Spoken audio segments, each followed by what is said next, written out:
जय हिंद. मी बहुजन विकास आघाडीचा प्रमुख संजय कुमार. आम्ही गेल्या 30 वर्षापासून सरकार कोणते का असेना शेतकरी, कष्टकरी, कामगार, बेरोजगार आपण निराधारांच्या न्यायासाठी सातत्याने आंदोलन करून लढत आहोत. त्या 30 वर्षाच्या काळखंडानंतर या वर्षी पाऊस अत्यंत जास्त पाऊस झालेला आहे. शेतकऱ्याचं होतं ते नव्हतं झालेलं आहे.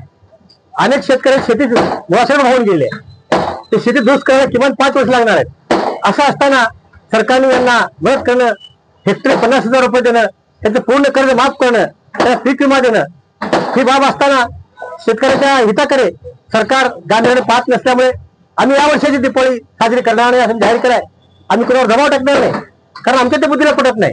सामाजिक चळवळीत काम करत असताना शेतकरी राजावर मोठा डोंगर उभा असताना त्यांनी डोंगर उभा करणाऱ्या संकटाचं आपण दिवाळी साजरी करावे हे आपल्या बुद्धीला पडत नाही. म्हणून बहुजन विकास आघाडीच्या वतीने सर्व कार्यकर्त्यांनी सांगितलंय करतील ते करतील, मात्र बहुजन विकास आघाडीच्या वतीने आम्ही दिवाळी यावर्षी साजरी करणार नाही.